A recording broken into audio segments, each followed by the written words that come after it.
Hey guys, welcome to Boxing Squared for boxing news and views from around the internet. I came across a really interesting piece on boxing scene. Well, I mean, it's not like it's an earth-shattering piece, but there were a couple of lines in there that were really interesting about American prospect LaRon Mitchell, someone who I've been following for a while. So his next fight has been confirmed. It's coming up on August 25th. And when I read this, I thought, hang on, it feels like it's been an age since I'd seen him in the ring. And it has been. Mitchell, who was 15-0, he last fought in October last year. So that's the best part of 10 months ago. So at that time, in October last year, he fought and decisioned Scott Alexander. And prior to this year, 2017, Mitchell had fought 5 times a year for 2 years in a row. And that sounds about right for, someone who's an up-and-coming prospect, because he is in that category. He is still a prospect. But, for me, the question I was asking was, why have the wheels fallen off this year? So this is what LaRon Mitchell told Boxing Scene. I got a late start into the sport, so it was important to be active early on. Now that I've built up my resume, I can be more selective in when I fight. So on the surface, it sounds reasonable, right?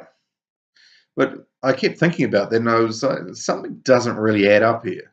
I mean, remember, this guy is 37 years old. 37. I wouldn't have thought that, he's got any time to waste. His career is going to be in the rear view very quickly. Father Time, as we know, is undefeated. And LaRon Mitchell's athleticism, it'll be decreasing every single year. Then I thought, well, hang on, more selective? I mean, when you look at this upcoming fight on August 25th, LaRon Mitchell is facing a flat-out journeyman in Michael Bissett, who boasts a record of 14-9. I mean, that is hardly what I would call selective. I mean, it's a certain type of selective, you can definitely say that. I mean, it is a fact that the older a fighter gets as well, that a decent layoff will affect them in some way. A 10-month layoff, that is not inconsequential. I mean, to me, this feels like something else here is at play, but he just doesn't quite want to own up to it. I mean, potentially he could have been nursing some sort of injury and he's been keeping it quiet. But who knows? I mean, I guess that's somewhat beside the point. But what I do know is that while LaRon Mitchell is 15-0, there's something he needs to take into account. Being as selective as he has been, and if he continues to be that selective, that'll actually hurt his career. Fighting low-level bums is not going to earn him any respect or get him anywhere in the heavyweight division. I mean, as it is, he's not even rated in the top 50 according to BoxRec rankings. So he's sort of, I think, 56 or 57. I would have thought, given his age and record, which is a decent record, I mean, he should be getting a move on, stepping it up and going through the levels and trying to put himself into a position where he can be a true contender. Because he, at this point, is still a prospect for me.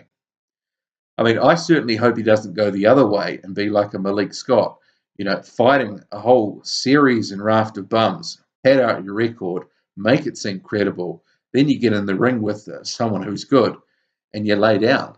Because let's face it, it's been Malik Scott's, a lot of his fights, you can kind of look at them and go, well, that seems a little bit suspect there. That one against Luis Ortiz, when they were in Monaco, you look like he wanted to lay down all night. In terms of LaRon Mitchell, I do hope though, because he's got a lot of raw potential. He's got some good skills. I hope that we see him take a true step up fight soon. At 37, history would suggest, well, time is not on his side and he needs to get a move on now. What do you make of this? I mean, a lot of people probably, if they have heard LaRon Mitchell's name, they may not have seen him fight. And if you've seen this fight, it's more likely to have some YouTube clips, that sort of thing. So it's not like this guy's got a massive profile that he could be so selective about who he's fighting. I mean, because he surely he's not making a whole bunch of dough off this fight. Yeah, he's at that period where he's only got a year or two, and if he doesn't make a move, well, he's just going to end up being a punching bag at some point, and the losses will start coming. mean, he's got to really sort of make a move now because, yeah, certainly 37. It doesn't get any easier. What do you think? Drop a comment, let me know. Okay, that's it from me. Hit like and subscribe and join my Twitter. I just signed up to Twitter with a Box and Squared account. Details in the description. I'm out.